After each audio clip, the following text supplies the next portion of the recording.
Check, check. Just checking the mic, you guys.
All right, so I think that we're all set and ready to go here. Y'all let me know if the microphone is giving you issues or if you can't hear me. I am going to get rid of the music for now. I might bring it back later, but it's just kind of being annoying right now. Anyway, hi, hello. Welcome to Painting and Chill Time. I thought that with everybody having kind of a rough time right now, it might just be nice to get together and do something fun and artistic together. So a little bit different from my normal kind of video on here, but I think I actually might start doing these regularly, maybe once a month with you guys if you like them. I've had a lot of requests for people that want to do some painting sessions. So anyway, this video is going to be about this little painting right here. I'm going to give you a rough idea of what we're up to today. And I'll be showing you guys how to do this. I did try to make this video accessible for all levels of skill and all levels of budget. I'm using very cheap supplies today. This is cardboard that I'm painting on from a box that came. And I'll be showing you some finger painting techniques if you don't have any brushes. And you really only need one color of paint as long as you have some black and some white to mix with it to make it lighter and darker. You won't need a lot of paint for this, but some of you guys have already checked out the supply list on my Instagram channel or my Facebook, so hopefully you guys are ready. If not, and you are seeing this later, thanks for coming to check it out. That's awesome. I hope you guys have a good time. I hope you learn some things. And if you're here live with me, you're welcome to ask questions. Looks like my chat is working, so feel free to ask me stuff about what I'm painting. And yeah, we'll just hang out for a couple of hours, and I'm going to show you some pre-recorded videos that I made for you guys. I went ahead and put together just some tips and tricks about what we're doing today and about best practices, best supplies, just kind of what I like. And I should answer all your questions up front, I think, before we start painting. So it's just about 15 minutes or so of videos that I'm going to show you guys, and then we'll come back to the time lapse and we'll start painting.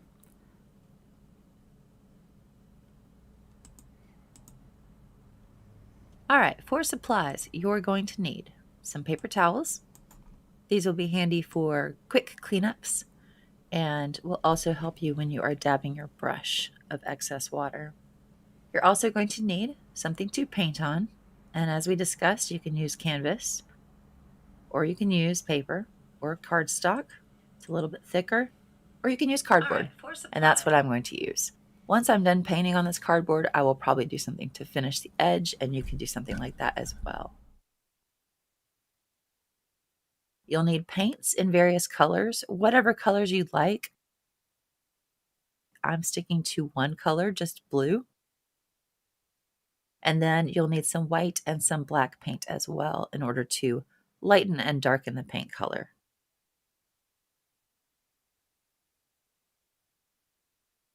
You'll need your brushes in various sizes.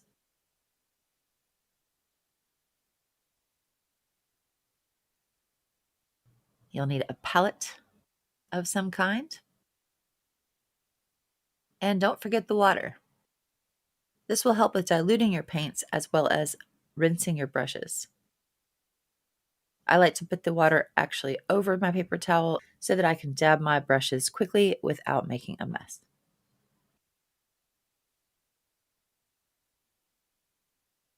You'll want something that you can blend your paints on.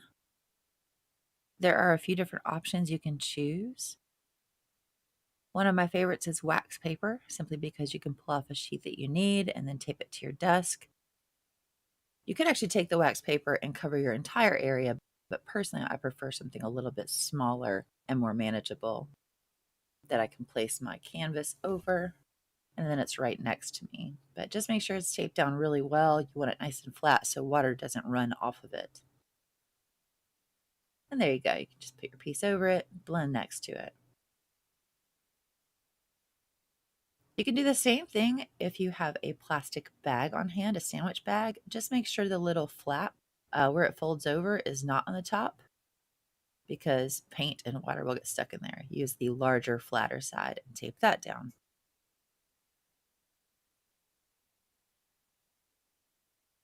I also like to use mixing bowls, some plastic throwaway bowls that I will just let the paint dry in and use again and again until they are trash.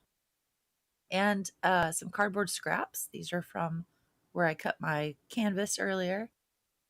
Those are good little throwaway pieces. Personally, I really like lids. These are lids to candles that I just keep whenever I buy a new candle, and it comes with some lid for some reason. This is a great surface to put paint on because it's got a little lip and you can put some water in there.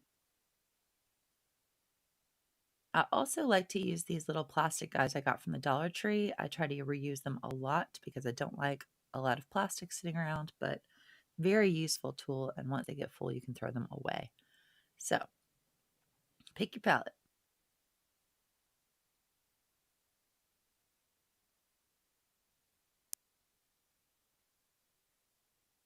Let's talk about paintbrushes.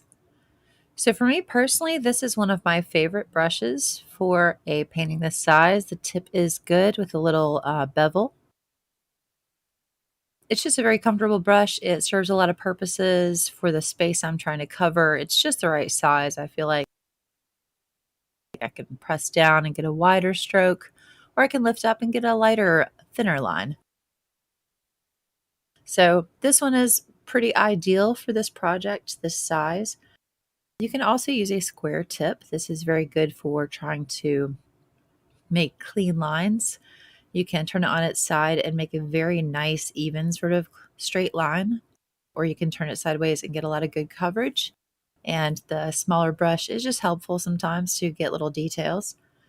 A larger flat brush is also helpful sometimes, especially when you're making, for this project, making the tree trunk. That can be a very helpful brush for making nice clean lines.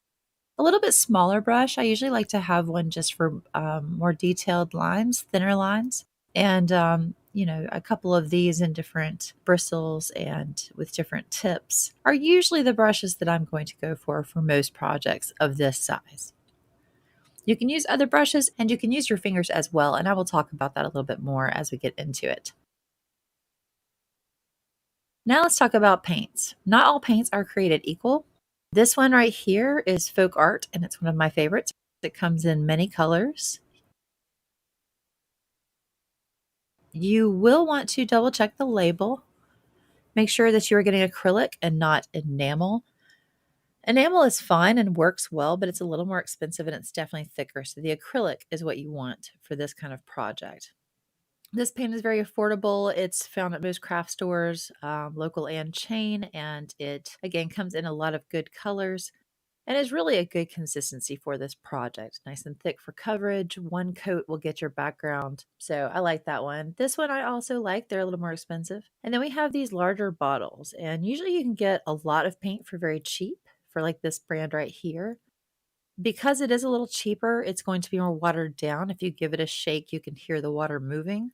So that's a cheaper paint. It's fine, but you will need to use multiple layers for full coverage. But it blends well because it's already mixed with paint. The other one I like a little better. It's thicker like this guy. But that's just a personal preference. Totally up to you what you use. All of them come in various colors, and there's enough price points to really fit something that's comfortable for you. I will say, do try to stay away from something that says heavy bodied. That's like the enamel paint. It's just so thick and so pricey. It's not really great for a crafting sort of home project for personal use. I would rather use this for a commissioned painting or something professional because it's expensive and very thick paint. So, again, this one for professional, this one for the kids and home crafting. So, that's kind of just up to you what you want to use, but those are my personal preferences on this one versus this because not all acrylic paint is created equal. So I do think it's important to pick the right paint for the right project. All right, so let's get back into it.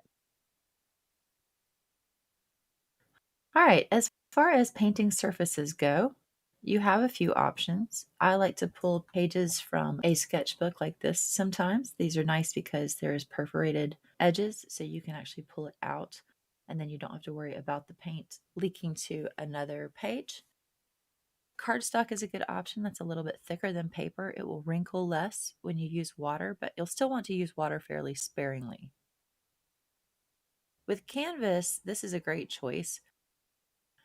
Costs a little more than the others, but it's nice because you can go ahead and hang it on the frame and you can paint the edges as well. So this is a great choice for something that you want to keep for a long time, and you can use a lot of water on it and it will not wrinkle. So that's a fantastic feature. But for me, when I'm doing home projects, I like to use leftover cardboard. If I'm painting, I think it's just a nice solution and it's pretty flat, so it works really well. And with the thick edges, it does absorb a lot of water. So the way I got my nice little piece here is to take it was an insert from a box that came. And so I'm just going to cut off the edges here using a metal ruler and a nice sharp X-Acto knife.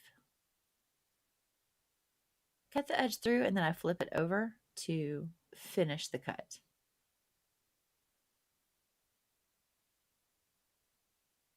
And then I flip again and do it the same thing to the other side.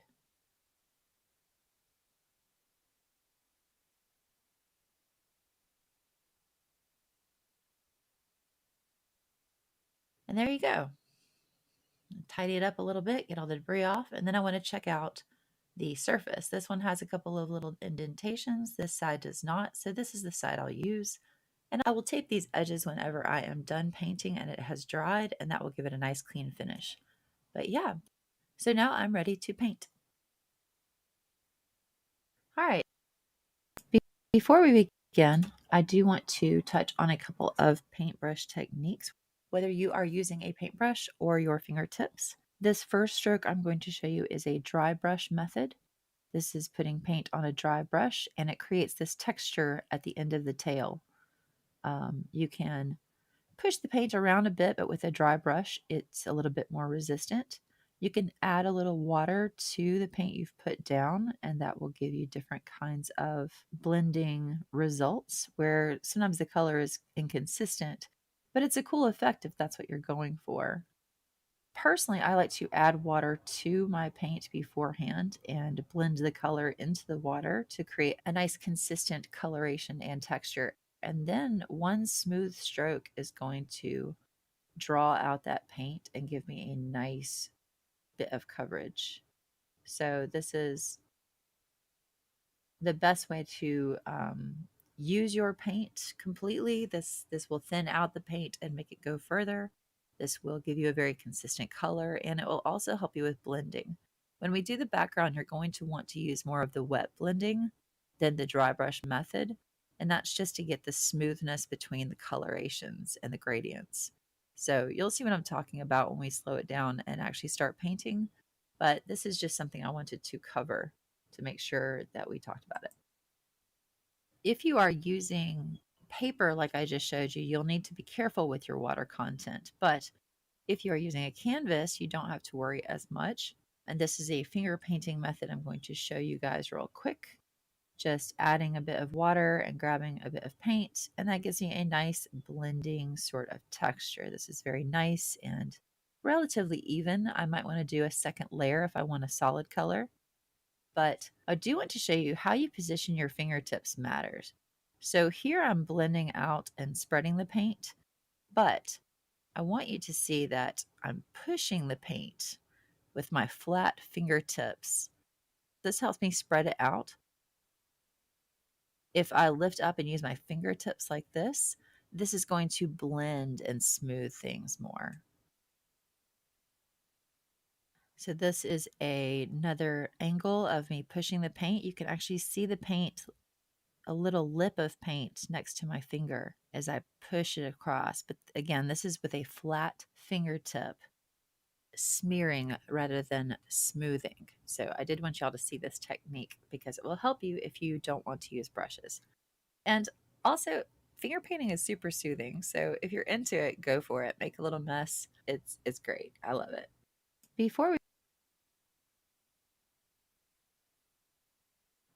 Lastly, before you begin painting, I do recommend that you set up your space to be a calming atmosphere. I really like to take the time to light some candles or incense, to get a hot coffee or tea, and to turn on some really great music that helps me relax. When I take those extra steps, it really makes the atmosphere nice and calm, and I feel like I get a lot more out of that time that I've set aside for this activity. So I'd encourage you to do the same if at all possible. You know, this is your time, so set it up in a way which will help you enjoy it.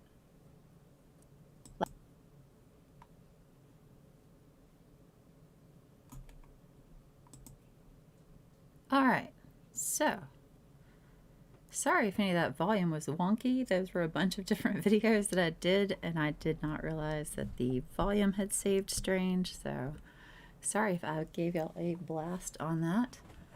Let me know if it's too loud or too soft from this point on. I actually am probably going to turn it off at some point just so I can turn the music on. Can't have the mic and the music at the same time the way I did it, so but first I am just going to talk to you guys. So we're live in my studio. Hi, thanks for coming. And again, for you guys who join us later, thanks for coming anyway, even though it's like after the date. That's what this is for, just when it's convenient for you. You can learn a new skill and just hang out and paint something soothing. So I did try to pick a subject that was really simple, but that you could also make more complex if you wanted to. I wasn't sure who would show up to the stream today, or who will find this video later on. So I just wanted to do something that was a good fit for everyone, and then you can change it. In any of the classes that I ever teach, I always encourage people to go ahead and make it your own. You don't have to follow what I'm doing. You definitely don't have to use the colors that I'm using or the techniques. You can just hang out and work on something completely different if you want to. This is just something that I thought would be fun and relaxing because we're all super stressed right now. So this one I painted yesterday. This is on a piece of cardboard, so nothing fancy. If I wanted to, I'd probably take like some duct tape and maybe tape the edges to give it a nice little clean frame, or actually put it into a frame. But for now, I just wasn't sure where this project would end up. So I was not worried about the quality of what I'm painting on. You can use any number of things. If you have nice supplies, go ahead and use those, but you don't have to. Again, I wanted to make this very budget friendly. So let's get started. I hope that all of the pre-recorded stuff was helpful. If it's not, you are totally welcome to hit me in the comments. So yeah, I'm going to show you guys how to do this. So we do want to start with the background first before we start actually laying out our tree. This is because the background is nice and blended. Everything looks really nice and smooth, and then we're painting on top of it with objects. So that just keeps the background nice and clean. So we want to get it right first and then paint on top of it whatever our subject is. You can always go back and tweak it later, but it is easier to get all of the smoothing and the blending done before you start painting your tree. We'll also want the background to have a chance to dry. before we start painting the tree. So do remember that when you're adding water to your paint. You want to keep it fairly moist, but not so wet that your whole piece is saturated, or you'll have to just kind of pause and come back and join us a little bit later, or pause the video and watch it later tonight. But yeah, so this should work out in a timely fashion where you get to paint the whole thing with me. Just depends on how you are doing it. So, got my favorite brush here. This is a fantastic little brush, super comfortable. I've got some water, of course. A couple other brushes that I decided on. I really like this one for the swirls that I'm doing. This one's also nice for putting some paint down in more strategic places that this brush is too big to get to. But this is going to be my blender. This is what we're going to start with. And to create this ombre effect, mostly I have started with the blue base color. This is my little blue. It's a nice blue. It's not too dark. It is kind of this blue, royal blue color right here. Got a little navy to it, but it's just a nice sort of blue to me, and I thought it would look nice lightened up. So all the places where you see lighter blue and grayer blue, I have added a little bit of navy, a little bit of white, or a little bit of black to achieve these colors. And the fun part about these circles is that you really just can sit here and blend these little circles and create these little swirls by adding more paint. You could spend hours doing that, and it's a really soothing activity. So I'll show you how to blend those paints out, but this is the only paint that I'm really using to colorize. You could do a whole painting with a brown tree and multicolor tree buds and a beautiful sunset background if you want to. You can do just like this or in a different color scheme. Totally up to you, but I'm going to recreate this as it is. So I'm going to start by doing the blue. Give myself a good amount because I'm covering this whole piece. And I'm going to blend this with some white. And I actually don't think I added any black for this step, but you can. So I'm going to, for the background at least, I'm going to be using the wet method, wet brush method. So I'm going to bring some water over to my paint and make it nice and wet, so that it's nice and blendy. So you can kind of see me blending that into the water. I want it to be a nice consistent sort of color, and I want it to be very liquidy because I want to spread it pretty well, pretty far. A little bit more. All right, so we'll start with that. And I'm just going to kind of go in a circular sort of shape for the background. I'm just kind of going to establish where I want my colors to go. So in this one you can see it's very light in the center. This is a lighter blue color. There's a little bit darker blue color here, and as I go out toward the edges it's a lot darker. So I actually started with just the regular base color here and then used some lighter colors to blend it in. So I'm going to establish that that's about where I want my blue. I want the edges to all be this really pretty blue. And it might take me a few layers to get it established. But again, I don't want it to be so wet that it's starting to wrinkle, but I want it to be wet enough that it's spreading. And I'm just going to go ahead and put down a layer first just to cover all the white.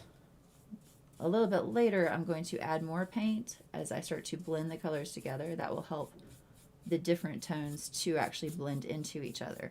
But for now, I just want to make sure there's not any white space on my background. Just giving a nice thin coat.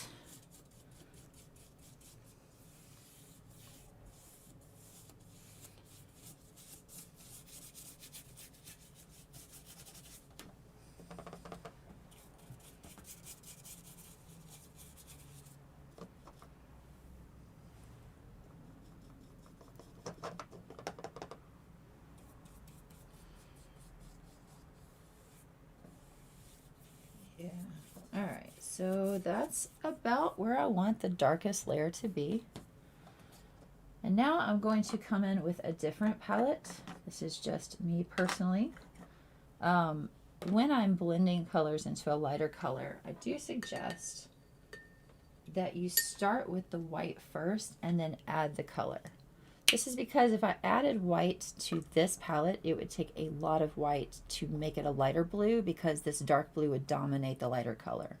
If I add white here and then use a little bit of blue at a time to get the right color, the white is going to stay fairly light in coloration. And, you know, then I can darken it up one step at a time. So that's what I'm going to do here. I'm going to start with a fair bit of white just because I'm going to cover a lot of territory with this. This is going to be this middle, and it's going to also kind of blend things out. So then I'm taking my blue, just a little bit, and pulling some of this white out.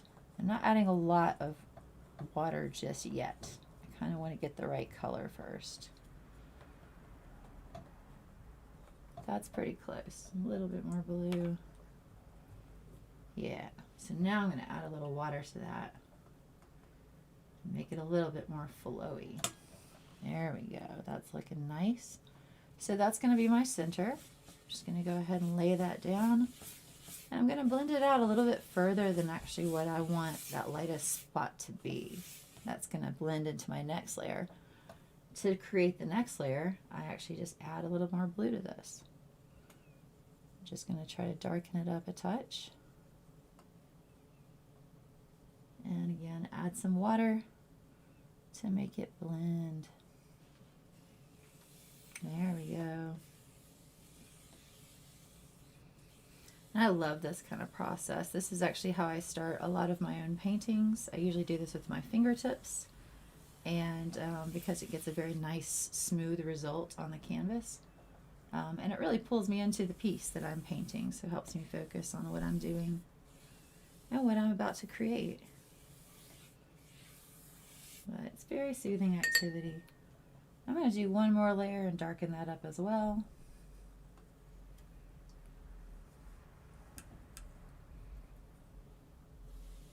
Yeah. Just slightly darker, almost to that original blue color. And as you can see, I'm starting to finally blend the whole piece together.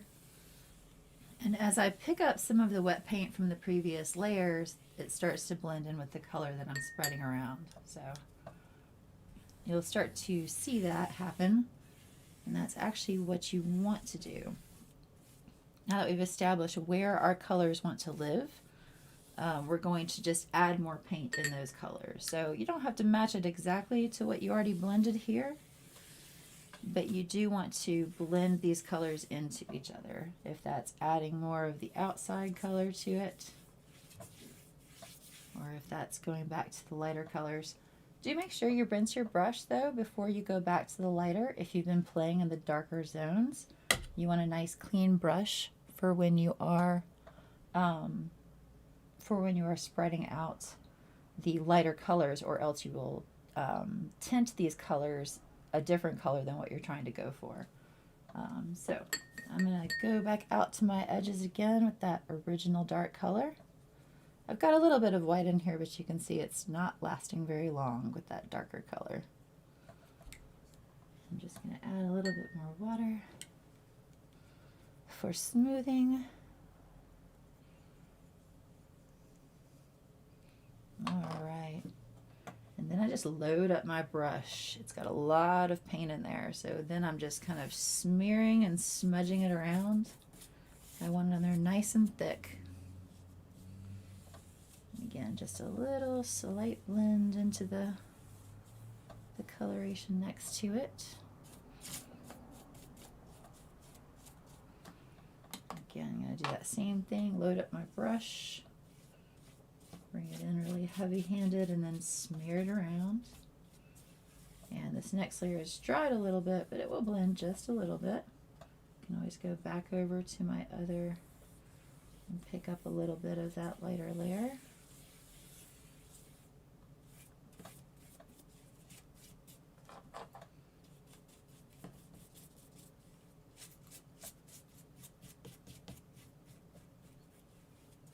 Yeah, it's looking pretty decent. I'm pretty happy with that. But you are welcome to play with this step as long as you like. It does take some time to really get it looking just right. and get it blended out, you know, exactly the way that you want. So there's no rush, there's no pressure. This video is going to be up on my channel for a while, so you guys can come back to it. You can pause and complete this step and then follow along after that. Totally up to you. But get it exactly, or mostly how you want it before you start painting the tree. Because again, while you can come back and correct this part of it, it can be a little bit tricky just because blending these layers is really nice when you have a smooth paintbrush. But if you come back and you're fixing this much spot, you have to still try to make it look like it's blended with the whole area. And that just becomes very tricky to color match exactly and to fix areas that you want to be different. The cool part I will say though with acrylic paint is that it's kind of like plastic. So I'm going to let mine dry for just a second here, and I'm going to change my water out because my water is super blue at this point. So yeah, that is how you want to do the background.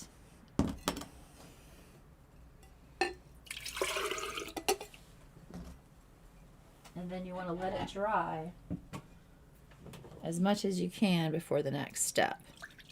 Now, I will probably be moving on regardless of whether it's dry or not, because I don't want to sit here and literally have you guys watch paint dry, because that's just awful.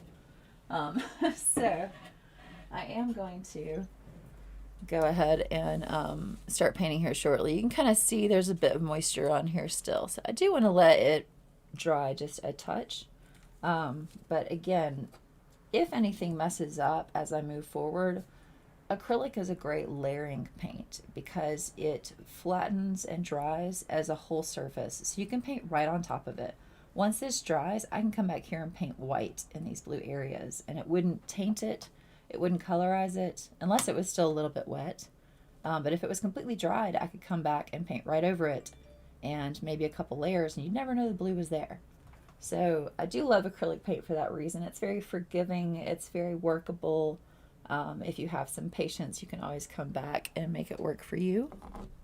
So give that just another second because it is just a little bit wet in there. But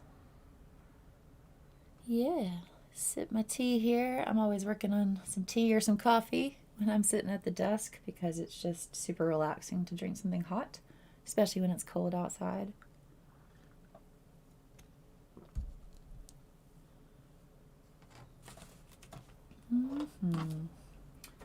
I'm actually going to take the brush now that my water is clean and clean it more thoroughly. There we go. And you can always drag it across the paper towels to see how clean it is. If it's still coming up with a lot of color, keep rinsing. If it's just a little bit of coloration, you might be okay. I'm all right with that. And I'm going to come back in here and just smooth these specifically wet parts down so that I can proceed for you guys.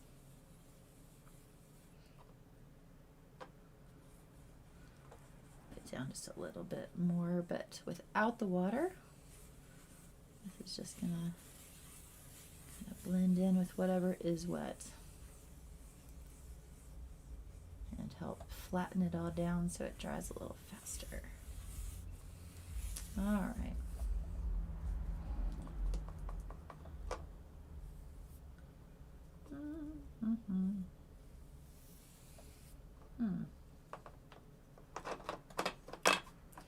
Give me a sec.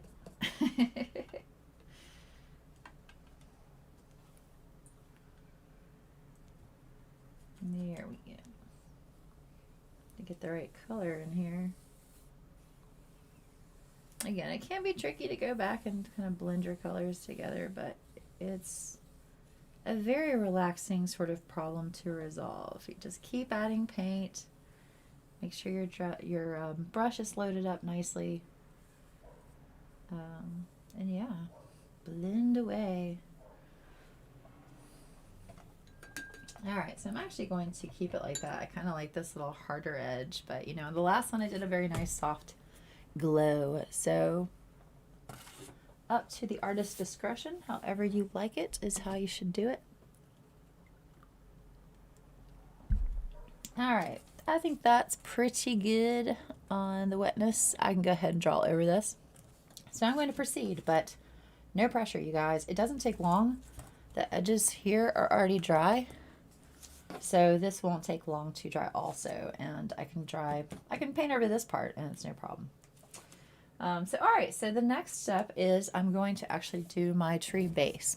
Oh, and I did actually want to put, give me just a second and let me move myself around here, because I meant to show you guys the time lapse while we are painting so that you can reference it. This is just kind of giving you the overall picture of what we're working on, so that you know, if you're late to the party or if you are wanting me to go over a step, you can kind of just follow the overall view of what I am doing with the time lapse. So anyway, so yeah, I blended this out very smoothly. For this one, I kind of like these harder lines. This is kind of a jazzy sort of feel, so I'm into it. I'm going to keep it. For the next step with the base of the tree, you can actually use your same darker color if you want to. This whole piece, if you're doing a monochromatic sort of scheme, is a play on this original color. So you can kind of, you know, play with the different values by adding light and dark to it, and use it as your darkest color. You can use it as your black tone if you want, or your dark brown. You know, best part about art is there's no rules. Do it how you like it. But I am actually going to make a mess. And then I'm going to use black. Just a little bit. Black is so potent, you really don't need much black paint at all to do a lot with it. Now, I do not want to go ahead and just start painting with the black personally. This is something I will use as the darkest tone to go like, yep, that's definitely where I want that. But while I'm sketching it out, you know, I've got this beautiful background and I don't want to mess it up or make a line that I regret that I've got to go back and paint, because again, we talked about blending and how it's tricky to come back to. So what I will do instead is use a lighter color, a much lighter color, and use that first to just lightly map where I want my tree to be. And I kind of like this little kind of sway happening here. I want it to be leaning a little bit. Definitely going to want to put some roots down here later, but you know, don't have to decide that right now. Just here's about how wide I want the base of the tree. So now I've got kind of the where I want it rooted. Now I need to figure out what kind of shape here. So for the last one, I did do the whole top. I just think it's a fun dominating sort of texture, so I covered most of the painting with the little rosettes. And you don't have to add any of this stuff to the background either. I just thought it looked empty and needed some things, but it was because of the way I laid out my tree. If you want to do a little cluster of your tree right here, that's fine. If you want it going off the top and this space right here to be empty, so you could do a pretty sunset or something, or some other kind of scene, that sounds like a lot of fun. You know, explore and think about what you want your piece to look like. But for me, I'm just going to kind of stick to this little traditional sort of format. I think y'all have probably seen a lot of people do these kind of trees in painting classes, and it's because it's just a lot of fun. It's very relaxing. It's not very difficult. Not worried about making the bark look realistic. Just kind of giving it a little dancey flow, like maybe it's waving in the wind or something.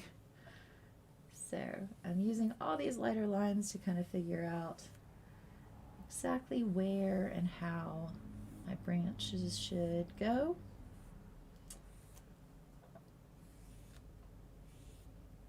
And then I'm going to come back in with the darker color. In the time lapse, I think you can see that I actually go back over and darken up all these lines after I've done some of the rosettes. And I do think that's a good idea, especially if you're, you know, trying to get on to the next step and you don't want to wait for this layer to dry or the black layer to dry, because you're coming back in with some lighter colors.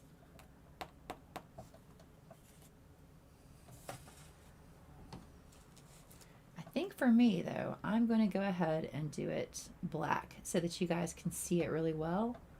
And I think that I will just not use a whole lot of water, more of the dry paint method. I will use a little bit of water just because I want it to flow and fill in very nicely.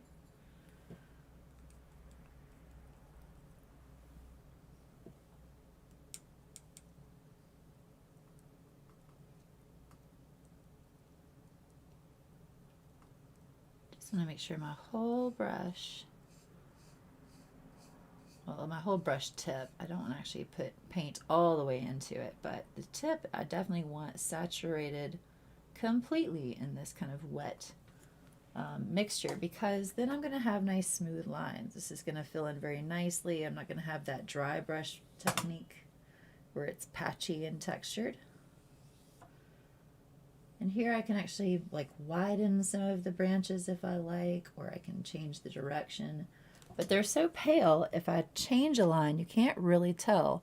And later I'm covering this up with rosettes, so you really can't tell. The only place where it really matters that you get it just right is mostly here.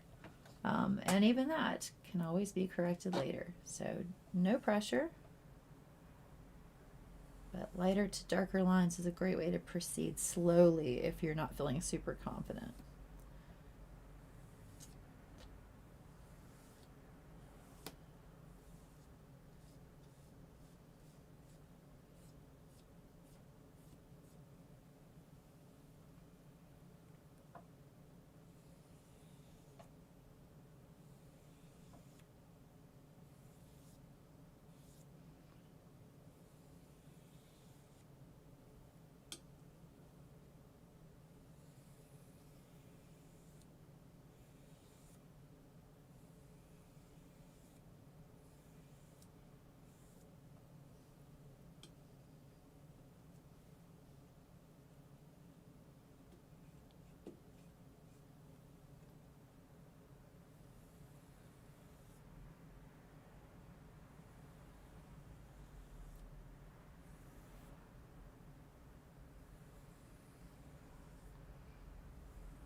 All right, so I think that looks pretty decent. I'm into it. I might want to fix up my trunk a little bit, make sure it's nice smooth lines that look good. But I'm pretty happy with that. The texture turned out nicely and the positioning is good, so I think this is about, yeah, I'm happy with that. And again, if I want to, I can always come darken up the lines later and make them more dominant.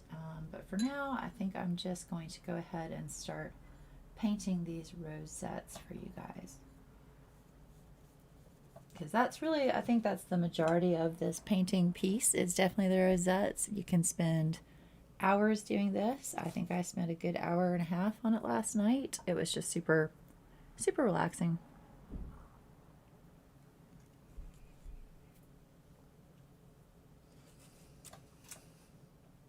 So the way that we're going to do the rosettes is more of the dry brush method than the wet. The wet we did for all the smoothing, the blending, the very nice sort of lines. It's a very different kind of texture than what we want for the rosettes. The rosettes we're going to glob a little bit of the paint on. It's going to be a little bit thicker because we're going to want to swirl a couple of different tones together to get the exact effect we're going for.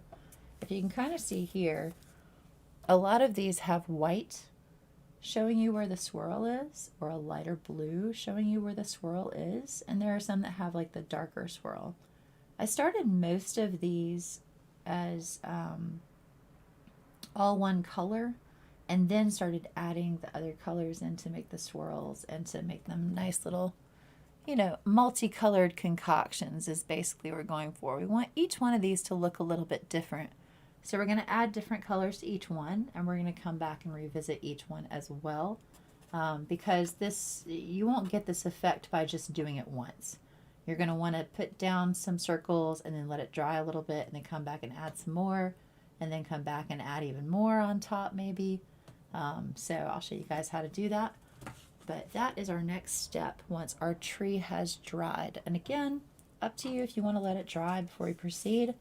My background is now completely dry.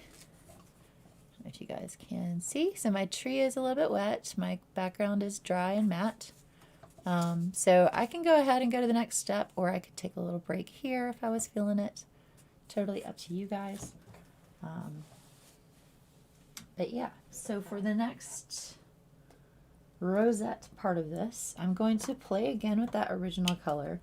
And I do have plenty of paint for this, but I am going to use more because I'm going to use a lot of paint to layer. So I'm just going to go ahead and put out all the paint that I really want for this part here. I'm going to just use this as is. It's totally fine that it has like some of the blue in with the white because that's going to give me a cool effect. And my black I'm probably just going to add at the end very lightly because I don't want to darken up the colors too much. Black is a very dominating color when mixed together, so I want to use it very sparingly at the end of my tree so that blue is the overall color read and not so much black. Since my tree trunk is black, that's just not what I'm going for in this painting. So to create the globs, I use this sort of more medium brush. It's a little bit smaller. And again, I think I talked about brushes and some options for this, but I definitely like this size. This is about the size of my rosettes, and this is going to give me some nice control. And then later I'm going to go back with my little smaller brush to give those little delicate swirl details. But I will say for this one, I'm just not going to use this because I feel like this is too big. When I tried it last night, it was too thick to create the smaller rosettes, so I think that this is a good compromise. So just something smaller than this and bigger than this is what you want for this next step.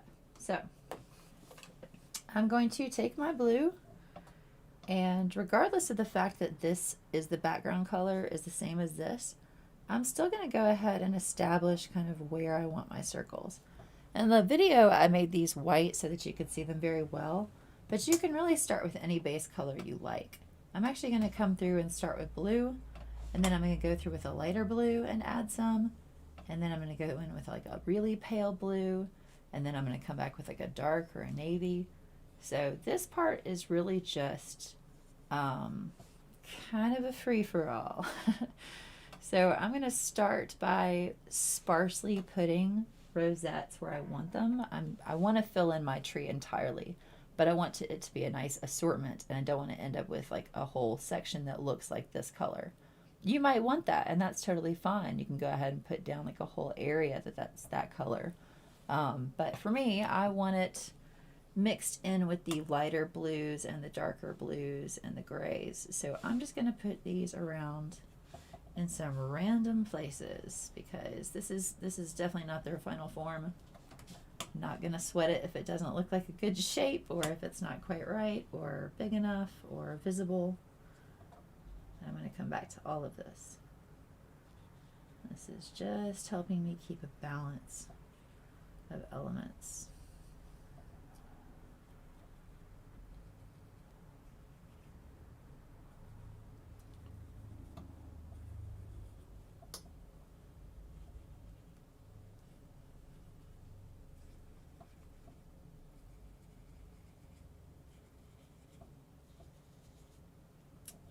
So that looks pretty good for the first round. I think y'all can see that okay. Cool. So now I'm going to just go ahead and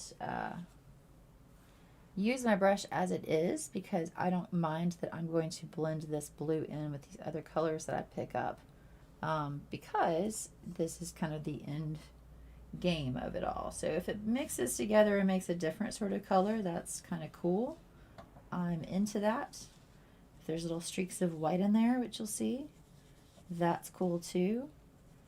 And this is how we're going to proceed as we go along. We're just going to pick up new colors and blend them in with the old colors and create new colors.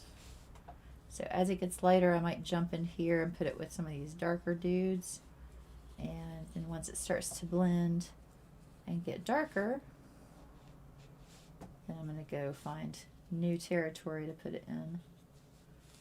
You can also go over the ones you've already done and kind of blend them in. That's kind of fun. Now you can, if you wanted to, you could create each rosette individually completely before proceeding to the next one. That would be a great long-term kind of project.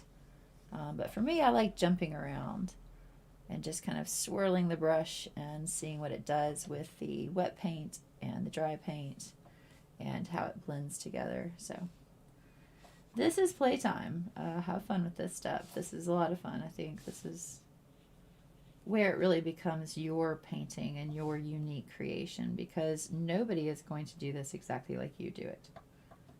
Nobody's going to end up with the same results. In fact, I would love to see y'all's results. If you guys end up painting something you're really proud of and want to share, I would love to see it. I always love to see the end results and how people have done something different from me. That's always my favorite, when I see things that have changed. Some people will just absolutely nail exactly what I did and it blows my mind. And then other times people will paint something entirely different, and it's so cool to see how people come up with different stuff. So if yours looks different from mine, please don't panic. That is actually worthy of some high fives, because yeah, that's the goal. This is making it your time, like making it yours, making it your painting, your time, your space, your thought pattern, your vision. So yeah. So I'm going to stop talking and I'm going to turn my music back on. But if you guys have a question, just pop into the chat and I will try to look over and see you guys. So.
Okay, I think I figured it out. Sorry.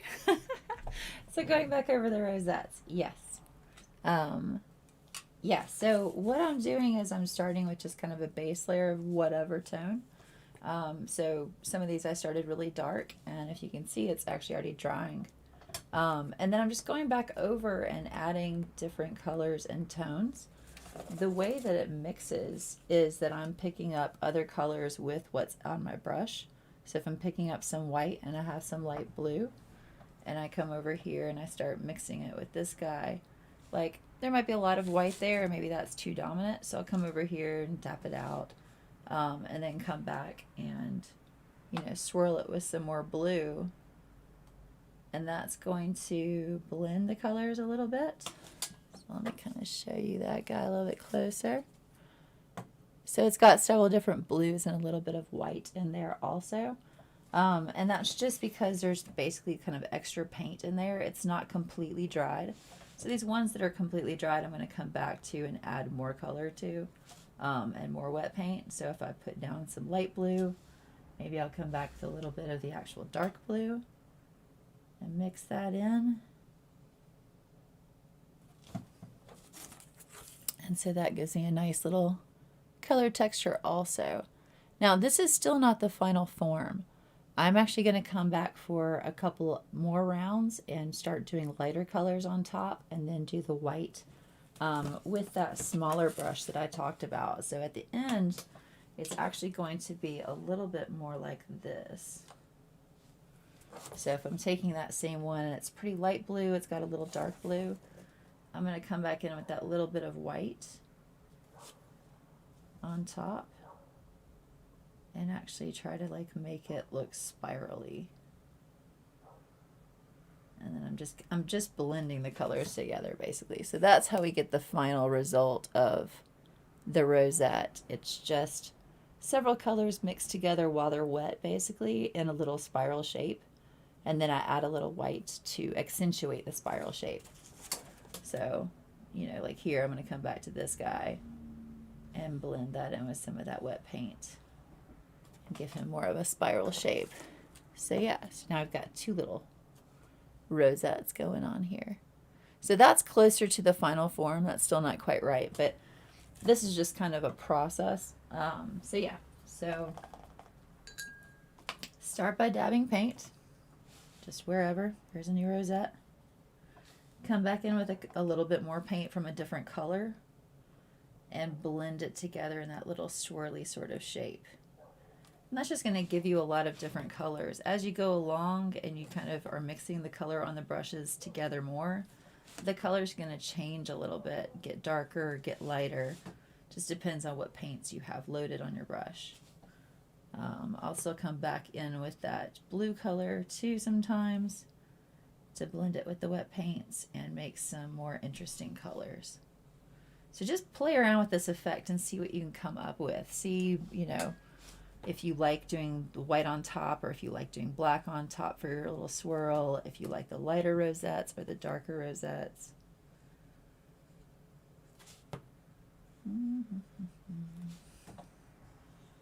So yeah, let me know if that helped explain it a bit, and if not, I will go over it again. Because yeah, this is fun.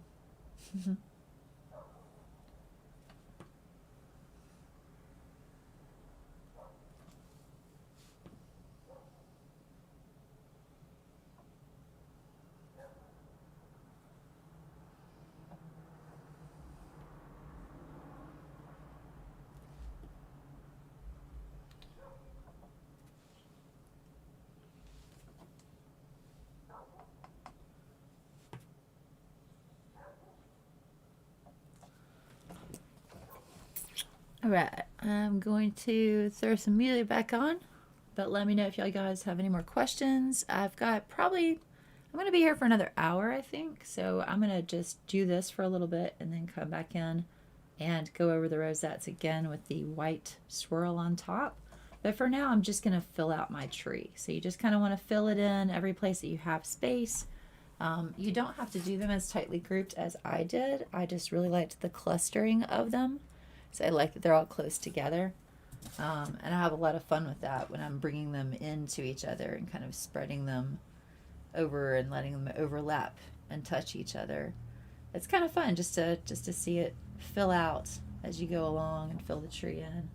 So yeah, so I'm gonna do this for a little bit and then I'll come back on and go over some more techniques and wrap all this up. So yeah.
Alright, so I figured I'd pop back on here and kind of show you what I'm up to. So I am still continuing to put solid color rosettes down, but I am kind of blending a little bit as I go along. So again, this is just picking up extra paint that's not the base color, picking up some more white or some more blue. And the way that I'm actually spreading it around is I'm putting the tip down and I'm kind of folding the brush over, and then I'm twisting in kind of a circle shape.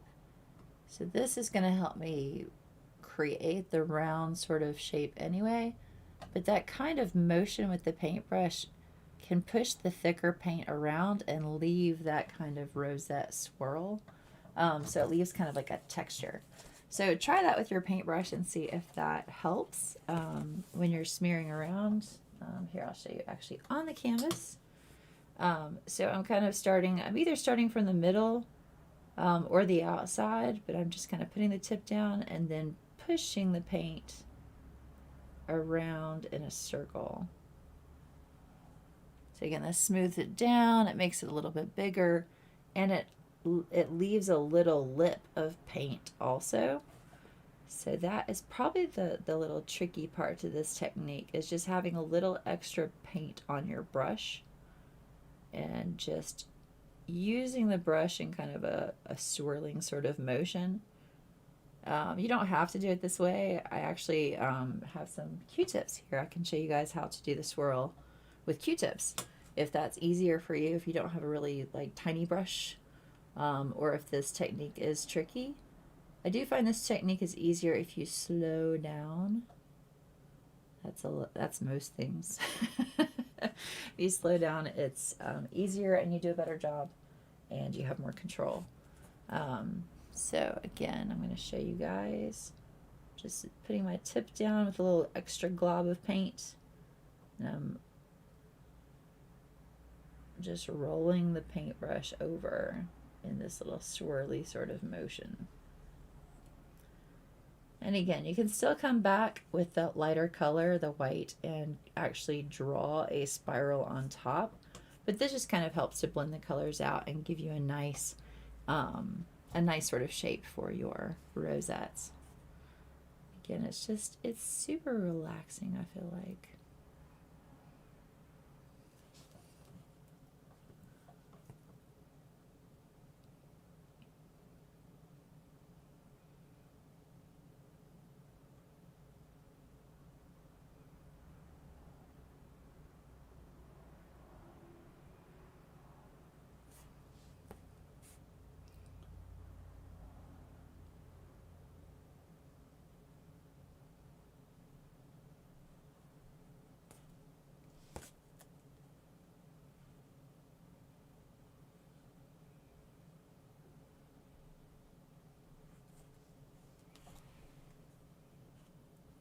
And as you can see too, I'm starting to fill in, and all my little rosettes are starting to touch each other and kind of fill in the space and cover up the black branches. Again, up to you how much fill in you want to do. I just really like it when it's very clustered together. So I'm going to keep on doing all that and kick the music back on, and then I'll come back when it's time to do the white swirls for sure. But just wanted to show you that little brush technique because it definitely helps. So.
Oops.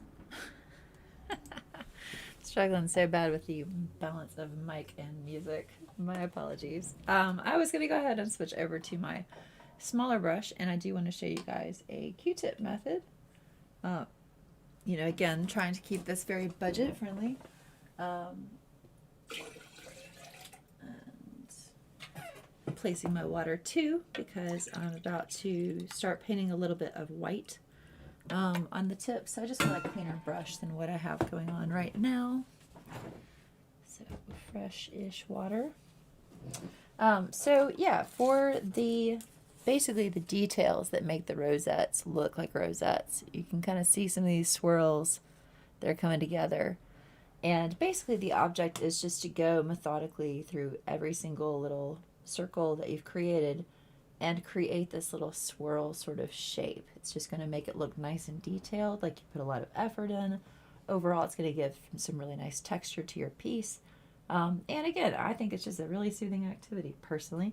So, but yeah, so if you don't have a brush, Q-tips are awesome for this kind of thing. And really this whole process of doing rosettes, I meant to show y'all sooner and I totally spaced on it because I was trying to think of everything else. But usually I'll take a Q-tip and kind of squeeze it between my fingers and twirl it. This is going to get all the excess fuzzies that usually happen on Q-tips kind of smoothed down, so you have a nice clean sort of edge to your overall Q-tip. So that's just going to help to start. And then same deal as with the brush. I'm picking up a little glob of paint and I'm just moving it in a little circular manner. This actually might be easier for you for this part, so as we proceed and start adding the lighter colors. So just like I picked up the dark paint, and pick up a little bit of light paint, and then I can smush it in there. And this does give you a lot more control than the brush, just because it's a little bit shorter, you're really close up on it. But it is harder to get the paint to actually glob in the same way. The brush will push out that kind of thin lip of paint, of like the extra paint that's on there. So that's harder to do with this because it's a very absorbent material, Q-tips. And but it is a nice method if you are struggling with the brush or you're trying to get like a nicer, more swirled and mixed and blended kind of look. So yeah, but for me, I just personally really like this smaller tipped brush. So I'm going to do the same thing as the others, but I'm going to kind of stay in this lighter tray. I don't really need this guy till the end. I might come through and pick up some darker blue and, maybe like go around like the edge of a painting, of a little rosette. That was the word I was looking for. So I might come in with the darker paint at some point and just edge up some things to make them tidy. But for the most part, I'm going to stay in that lighter colored realm. And I'm kind of adding my last one or two layers to a lot of these rosettes at this point. So I'm adding a lighter color. If it's a dark blue, you can use light blue. If it's light blue, you can use white. You can even use black to make the center. I just kind of like the lighter center. That's just a personal preference. You could do the same swirling effect with black, and that would be, I'm sure, very cool as an effect. But for me, I'm just going to pick up, again, globs of paint, picking up more than one color, little white, little light blue, and coming in and trying to actually make it look like a swirl.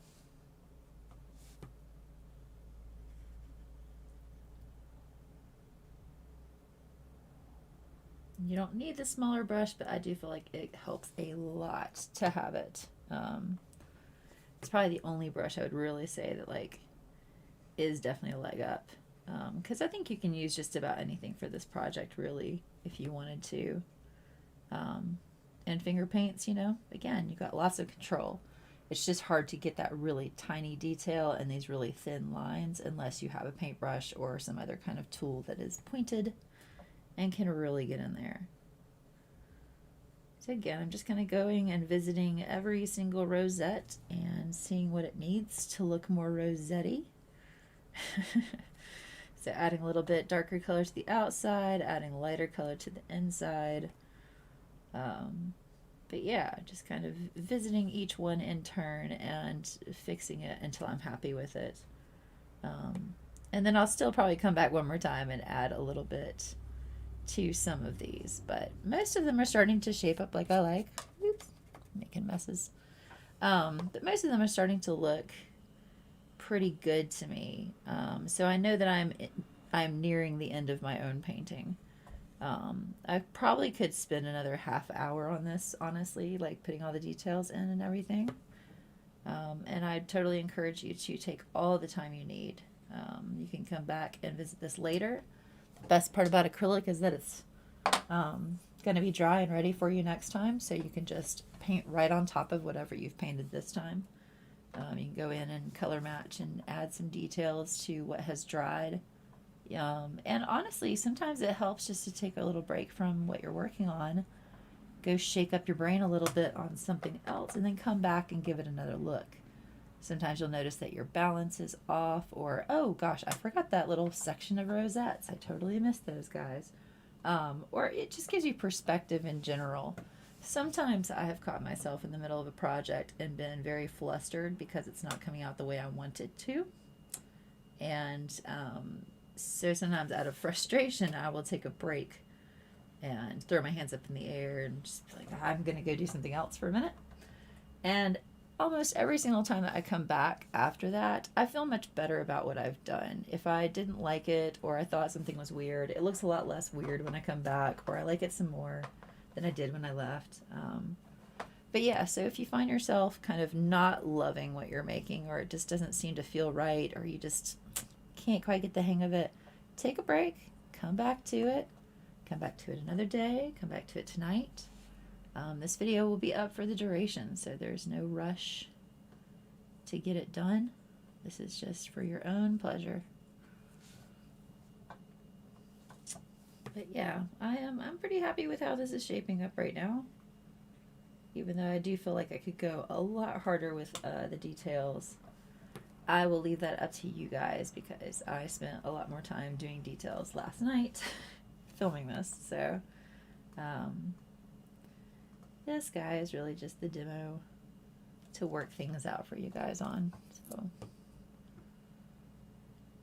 but it is such a relaxing activity. I really could just do this all day if I didn't have so much other stuff to do.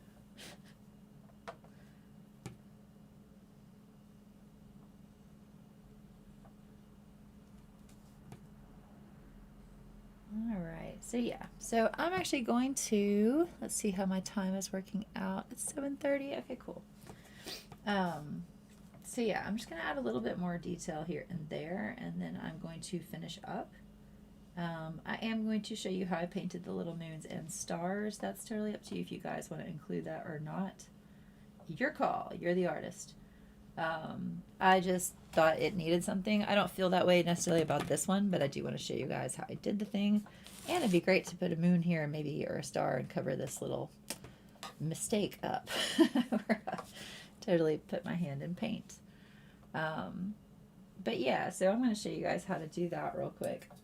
And then also, if you see, I actually put a lot of little speckles on here. So this is a lot of just flicks that give it kind of like a little, I think it gives it like a little bit of a magical sort of feel. Or it's good for like snow or stars. It just kind of gives you a sort of whimsical feel. So I'm going to show you guys how to do that. But yeah, give me just a second.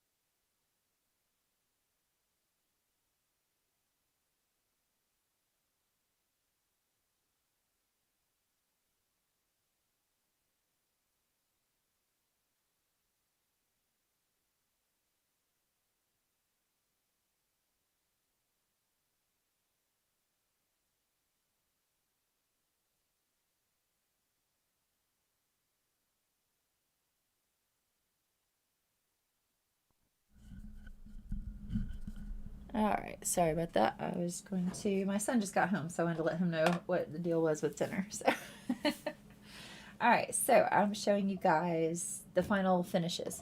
So yeah, so anything you want to do at this point, and please carry on painting as you like.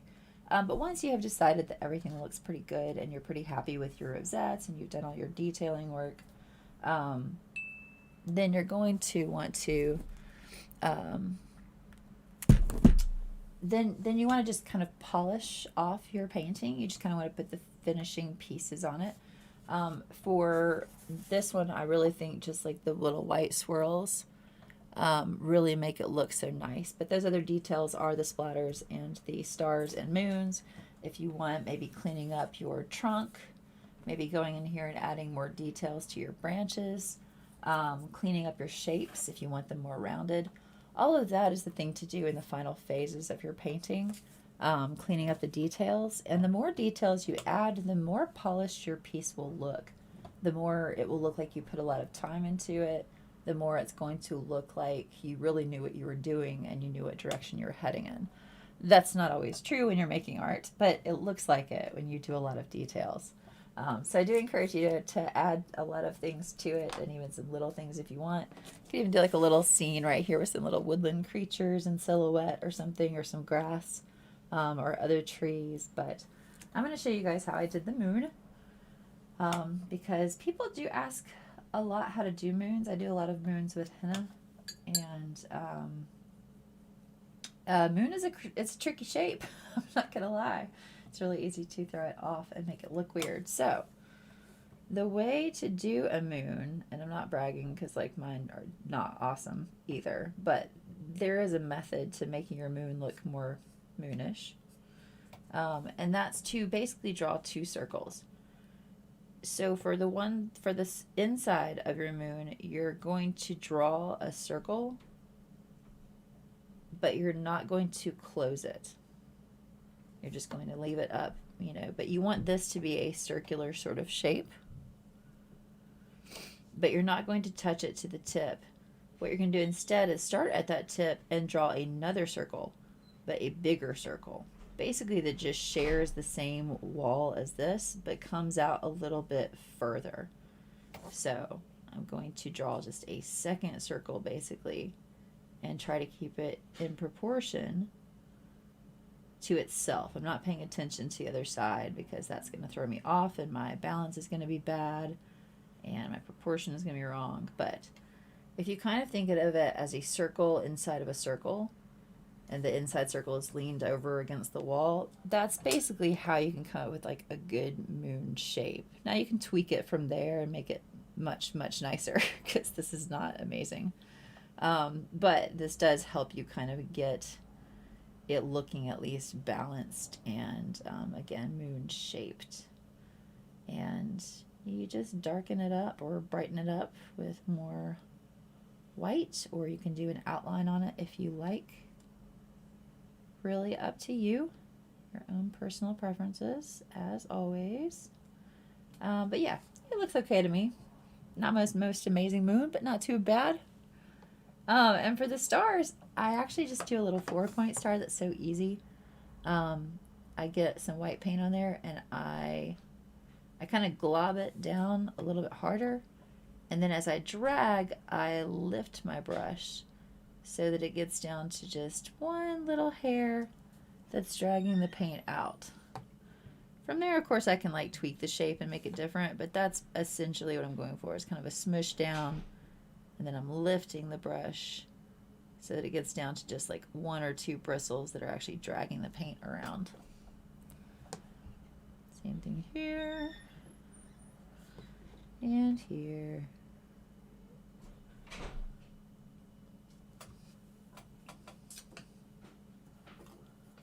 And again, you can kind of go in here and really flex this out, make it look nice, clean up the shape, make your tip nice. To make it look nice and consistent, you want to make sure all of the little spokes coming off of it are evenly sized and consistent. That will definitely make it look very well done. If it's a little bit not like unbalanced, or if the spokes are different sizes, it might look like you kind of struggled with that element a little bit. So the more consistent you can make the shape, the more it's going to look like the actual shape you're going for. So nice. And yeah, same thing, just a couple other places. Just pick a spot or two and kind of create your little star flicks.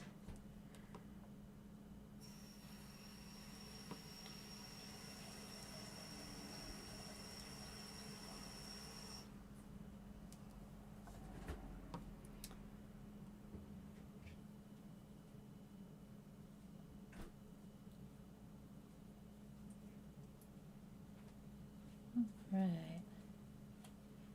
So that's pretty good for me. If I wanted to, I could always come in and, do a sky full of stars, but I think that's kind of cute. That looks pretty good. And then for my flecks, I usually like to use, if you have like a stiffer brush, it's pretty ideal. If you have a toothbrush, that's really like the thing to use. But you want something a little bit stiff and you don't want much paint on it.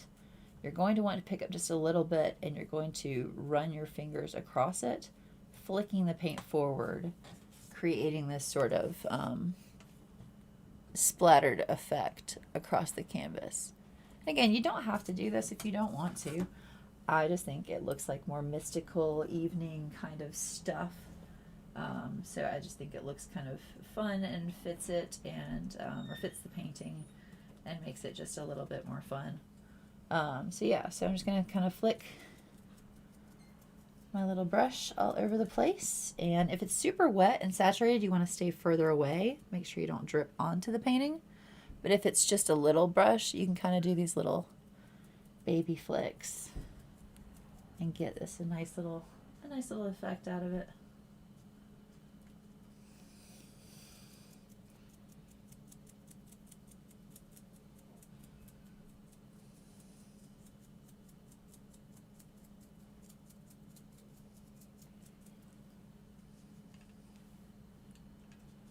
It does help to add just a little bit of water to the white paint if you're flicking it. Not too much again, but just to give it a little fluidity so it splashes around a little bit better.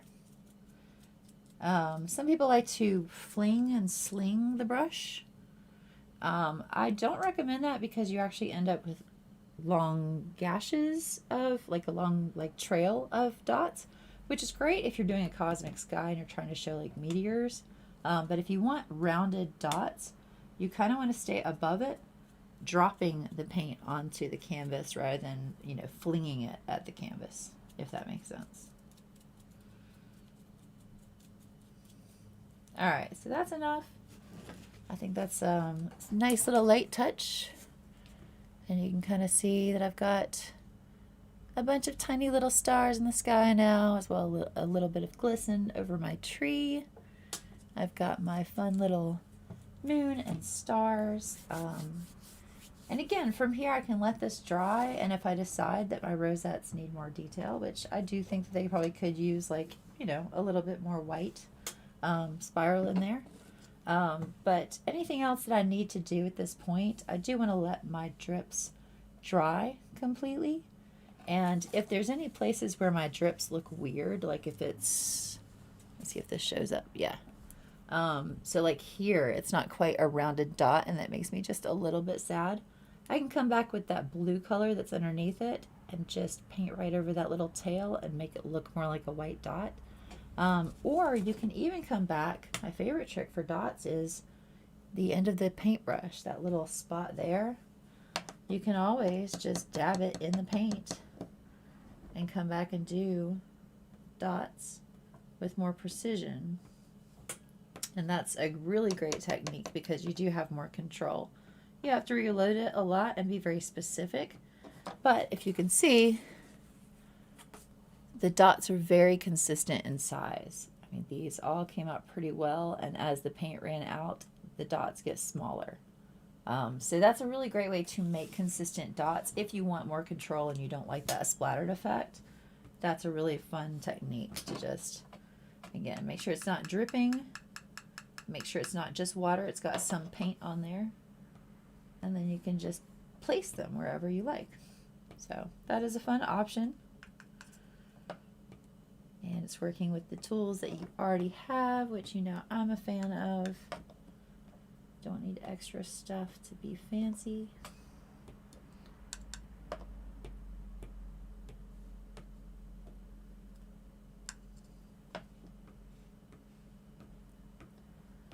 So yeah, that's basically the painting, you guys. I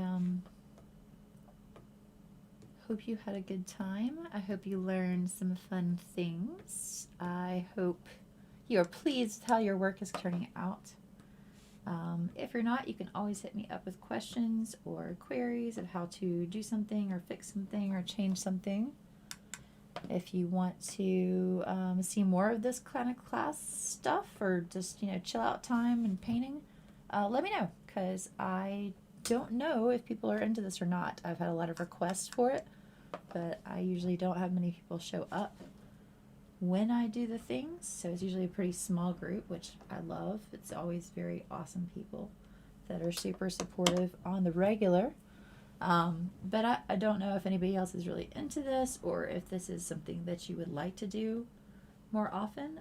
But let me know, because I'm happy to do it if it feels, you know, helpful. If it's helpful to learn the information, or if it's helpful just to socialize and do a group activity. You know, I do think it would be fun to have like a bunch of posts of finished pieces out there, and so we all know that we painted together. That would be kind of cute.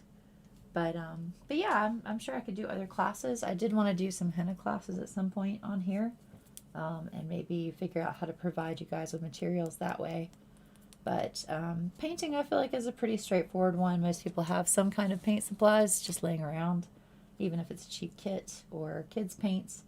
So I thought this was pretty accessible. But let me know what you think, and if you have any ideas for other classes that you think maybe I would be really good at, or that you would like to see, that you think I could would be a good fit for my channel.